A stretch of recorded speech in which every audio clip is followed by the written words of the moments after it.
Have you ever wanted to learn piano, but you don't know how to get started? Well, you've come to the right place because today I'm going to teach you the very basics of piano. I'm gonna love you unconditionally. Take your pain, take your burdens when you're hurting, you can place it on me. Hey guys, it's Dylan Lane, and today I'm going to be teaching you the very basics of piano so that you can get started. In this lesson, you'll learn 10 things. You'll learn your finger numbers, the piano key names, how to find any note on the piano, correct hand positioning, the difference between a whole step and a half step, how to play any major or minor chord, and how to play some of the most popular and easy piano patterns so that you can then take those and apply them to any chord for any song you want to learn. Before we get started, I've made you a cheat sheet to go along with this video. It will have everything I talk about in this video typed up so that you can download it and have it on your computer or your device, or you could print it out to have right in front of you whenever you're practicing. I'll post a link to that cheat sheet in the description box down below. First, let's talk about the piano itself.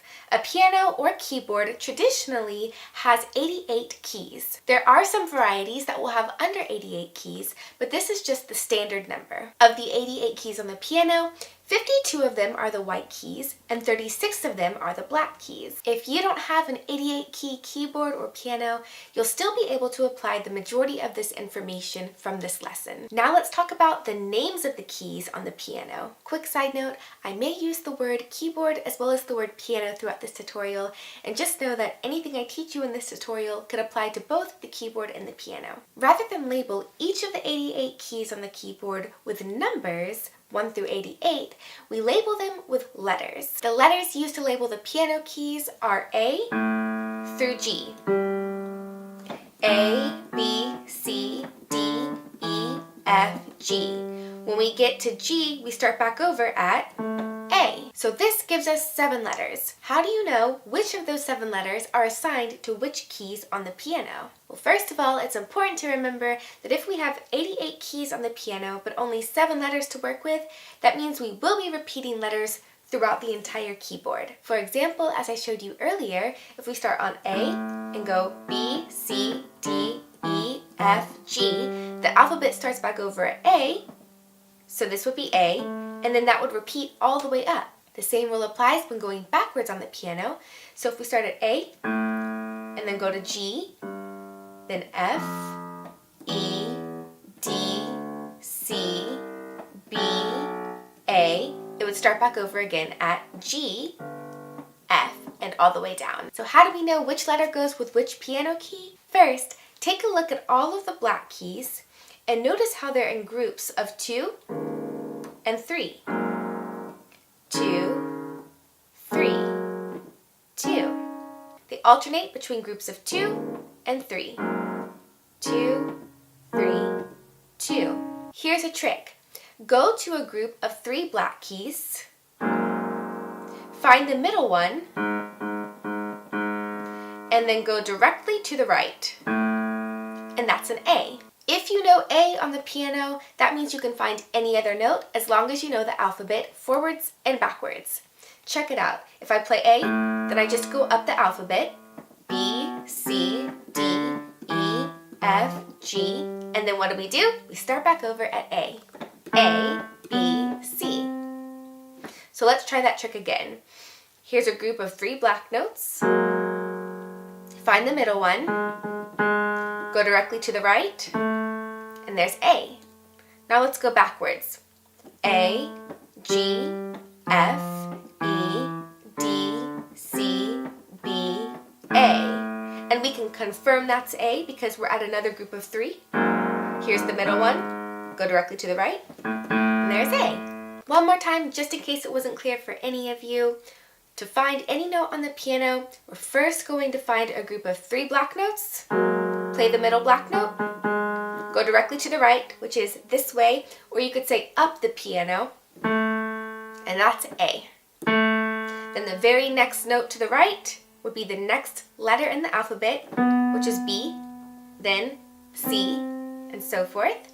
Or if we go back to A, and we go this way, if we go left or down the piano, then we're going to go down in the alphabet. So what comes before A in the musical alphabet? G, F, By this time, you may be wondering, what about the black keys? You can think about the black keys as an extension of each white key. For example, let's go back to A. There's a black key directly to the left of it and directly to the right of it. Think of these black keys as an extension of this white key, A. We'll come back to that. Really quick, I want to teach you that for every white note on the piano, there's a sharp note and a flat note. Now take that information and let's go back over to our two black notes. So here's A. This black note directly to the left is a flat, and this black note directly to the right is a sharp. If we play the A note and go directly to the black note to the left, that's an A flat. Now if we play A and go directly to the black note to the right of A, that's A sharp. Because all three of these notes start with the letter A, that's why I want you to think of the black notes as an extension of the white note. So again, we have A flat, A sharp. Let's take a look at another key to help further explain. Let's go from A to D. A, B, C, D. Now that we're at D, we see that there's a black note to the left and a black note to the right. We know that these two black notes are an extension of D, and that one of them is a flat and the other one is a sharp. The one directly to the left is a flat, which makes it D flat. The black note directly to the right of D is a sharp, which makes it D sharp. While it's true that all white notes on the piano have a sharp and flat, it's not always the case that the sharps and flats are the black keys. For example, let's go to C. As you can see, there's a black note directly to the right, but when we go to the left, there's a white note. In that case, we would say that the black note directly to the right is still the sharp, which makes it C sharp, and the white note directly to the left would be the flat, which is C flat. I know this might sound a little confusing because we just learned that this note is B, right? Well, some notes can have multiple names. So this could be called B, but it could also technically be called C flat. Now that you understand the names of the keys on the piano, let's talk about the difference between a whole step and a half step. It's important to understand this because it will help you with your chords as well as your scales. Why are chords and scales important? Because those are the things that you'll be using whenever you're learning your favorite songs. A half step is a term that we use whenever we play a note directly to the left or the right of the note we were just playing. For example, let's look at G. A half step above G would be G sharp, which we just learned. Let's go back to G. A half step below G would be G flat. Let's go to another key, for example. Let's go to B flat. A half step above B flat would be B. Back to B flat. A half step below B flat would be A. Moving on to whole steps, a whole step equals the combination of two half steps. So for example, if we play G, a whole step above G would be the equivalent of two half steps. So let's go one half step up, which is G sharp. Now let's go another half step up, which would be A. Therefore, a whole step above G would be A. Let's do another example. Let's go to C. So if a whole step equals two half steps, then let's go a whole step below C. So in order to go a whole step below C, we need to go two half steps below. So a half step below C is B, and another half step below B would be B flat.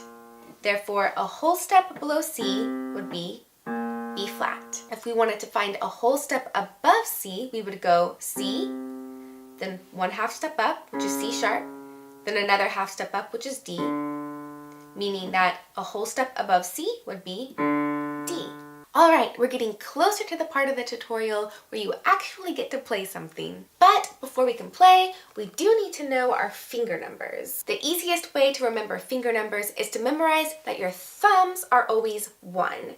If you know that your thumbs are 1, which kind of rhymes, then you can just count 2, 3, 4, 5. So thumbs are 1, then 2, 3, 4, 5. Thumbs are 1, then 2, 3, 4, 5. Thumbs are 1, then 2, 3, 4, 5.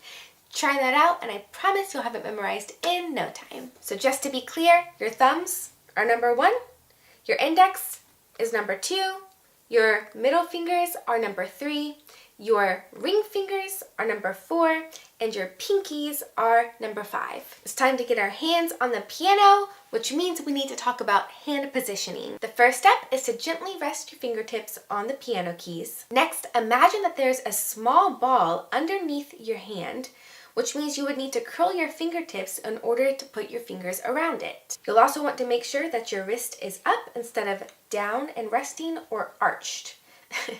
Because that's a little extreme. But you want to make sure that your wrist is nice and even with your hand, that your fingertips are curved as if there were a ball around your hand, and that your fingertips are gently resting on the keys. It's time to talk about chords and patterns, which will set you up to play some of your favorite songs. In this tutorial, I'm going to teach you 4 of the most popular chords that you hear in a lot of popular songs on the radio today. Those chords are C, G, F, and A minor. If you don't already know, a chord is the combination of 3 or more notes. If I play the C key on the piano, that's a note. If I play C, E, and G, that's 3 notes, making it a chord. So if the C key is a note, but we want to play a C chord, and we need 3 or more notes to make the chord, how do we know which 2 additional notes to play besides the C note? Remember earlier when we talked about whole steps and half steps? This is where that comes in handy. We'll use half steps and whole steps to help us figure out which notes to use for major and minor chords. In order to construct a major chord, you'll first need to start out with your root note. What is your root note? Well, if you're playing a C chord, then C, which is also the name of the chord, is your root note. Let's put our left hand finger 5 on the root note of the C chord, which is C. Now that we have our root note, we're going to find our second note by counting up 4 half steps. So 1 half step up from C is C sharp. Second would be D. The third would be D sharp. And the fourth would be E. That means our second note in the chord is going to be E, which we'll play with our left hand, finger 3. In order to find our third note that will make up the C chord, we're going to now count up 3 half steps. So 1 half step up from E is F, the second one would be F sharp, and the third one would be G. So let's use our left hand, finger 1, on G. If you play all 3 of these notes at the same time, you play a C chord. Now I know what you're thinking, can we apply the same thing to any single note and chord on the piano? And the answer is yes. And that's why it's fun, because if you know that trick, you can make any chord on the piano. Just find your root note. So let's pick a crazy one. Let's pick B flat. So B flat is right here. How do I know that? Well, if I know that this is A, using our trick from earlier, finding 3 black notes, playing the middle, going to the right, A, then we know that this is B because it's the next letter in the alphabet, and we know that a flat is the note directly to the left of the white note, meaning that this would be B flat.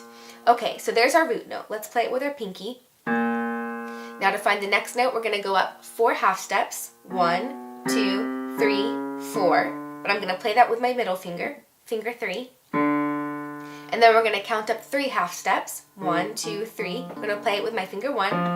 And there's a B flat major chord. Before I move on to teaching you about minor chords, I first want to teach you the 3 major chords that I plan to teach you today, which are C, G, and F. So we just learned C, which is C, E, G. Let's go on to the G major chord. Step number 1, find your root note. What is the root note of G? G. So place your left hand finger 5 on G. Step number 2 is to count up 4 half steps. 1, 2, 3, 4. Play it with your finger 3. Step number 3 is to count up 3 half steps. 1, 2, 3. play it with your finger 1. And there's our G chord. Now on to our last major chord for today, the F major chord. Step number 1 is find your root note, which is F. Play it with your finger 5. Now count up 4 half steps. 1, 2, 3, 4. That's A. We're going to play it with finger 3. And then count up 3 half steps. 1, 2, 3. Play it with finger 1. And there's an F chord. Now that we've learned the G, C, and F major chords, I now want to move on to our 4th chord of the day, which will be A minor. This means I need to teach you first about how to play a minor chord. Now for every major chord on the piano, there is a minor chord. What's the difference? Well, there's a difference technically, which I'm going to show you, but also there's a difference in how they sound. So a major chord, let's play C major. A major chord has a very happy sound. If we play that same chord but the minor version, which would be C minor, it has a more dark and sad sound. You might have caught the difference on your own between the C major and the C minor, but just in case you didn't, I want to go over how it's technically different. So as we saw with the major chords, we would find our root note, then go up 4 half steps, then 3 half steps. With a minor chord, we're still going to find our root note for the first step. So for A minor, our root note would be A. But instead of going up 4 half steps, we're going to go up 3 half steps. 1, 2, 3, which is C. And then we're going to go up 4 half steps. So it's switched from the major chord. Instead of going up 4 half steps and then 3 half steps, we're going up 3 half steps and then 4 half steps. So for our 3rd note of the A minor chord, we're going to count up 4 half steps. 1, 2, 3, 4, which is E. A, C, and E make our A minor chord. Now, I know I told you that I'm only teaching you A minor for the day, but because I want to give you another example, let's learn D minor too. For D minor, step number 1 is to find your root note, which is D. Then we're going to count up 3 half steps. 1, 2, 3. Then 4 half steps. 1, 2, 3, 4. And D, F, A make our D minor chord. For the final portion of this video, I want to give you 2 simple, easy patterns that you can use for the chords I just taught you, which you can then use for songs you want to learn. The first pattern I'm going to go over with you uses what we call blocked chords. A blocked chord simply means that all of the notes in the chord are being played at the exact same time. For example, the C chord, C, E, G. If I play them all at once, that's a blocked chord. The second pattern I'm going to teach you uses what we call broken chords. Broken chords are the opposite of blocked chords. Instead of playing all of the notes together, we'll play them one at a time. So a broken chord would sound like this. And a blocked chord would sound like this. Blocked chords, all the notes are played at the same time. Broken chords, all of the notes are played individually. In the blocked chord pattern, we're going to start with the C chord. So we're actually going to use our right hand, finger 1, on C, finger 3 on E, finger 5 on G. Then we're going to take our left hand and we're only going to play the root note of each chord we play. So let's put our finger 5 on C. If we play those all together, it'll sound like this. Now we're going to count out loud 1, 2, 3, 4, and we're going to play the blocked chord in our right hand on every single number. But in our left hand, we're only going to play the root note on number 1. So first, I'm just going to do the right hand. 1, 2, 3, 4. Now, just the left hand. 1, 2, 3, 4. Notice that I held down the root note in my left hand for 1 all the way through 4 so that it will ring out and have a nice sound. Now I'll do hands together. 1, 2, 3, 4. Now we're going to apply that same exact pattern to each of the chords we learned. Moving on to the F chord, we have F, A, C in our right hand, and our left hand will only play the root note, which is right here. So together, 1, 2, 3, 4. Moving on to G, we'll play G, B, D in our right hand, and the root note in our left hand. Hands together. 1, 2, 3, 4. Now for A minor, our right hand will play A, C, E, and our left hand will play A, which is up here, so you'll need to stretch your thumb just a little bit. 1, 2, 3, 4, and then we'll go back to C.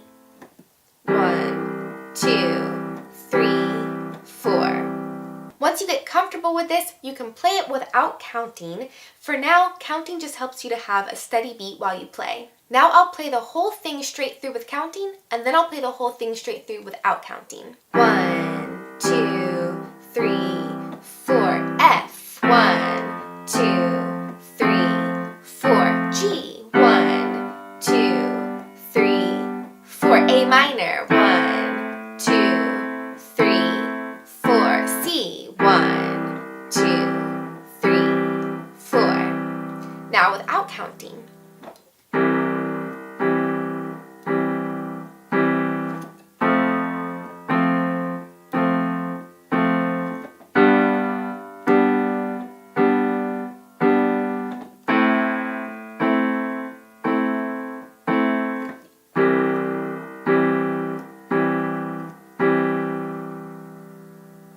Alright, moving on to our broken chord pattern. We're going to use the same exact chords and fingers, but this time it's going to have each note played individually instead of at the same time. Let's get our hands back on the C chord. So again, our left hand's only going to play the root note on counts 1 through 4, but our right hand, instead of playing a chord on each number, it's going to play a single note like this. 1, 2, 3, 4. So notice that I played C, then E, then G, then back to E. Or you could say finger 1, 3, 5, 3. We'll apply that to each chord. C, 1, 2, 3, 4, F, 1, 2, 3, 4, G, 1, 2, 3, 4, A minor, 1, 2, 3, 4, C, 1, 2, 3, 4. Now without counting.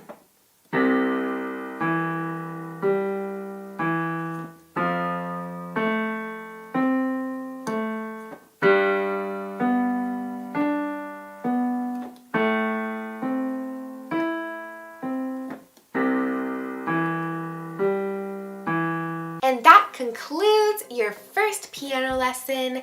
I hope you enjoyed it. I hope you learned a ton, and I hope you're feeling inspired and encouraged to go learn more. And I just want you to know that I'll definitely be posting more piano tutorials in the near future.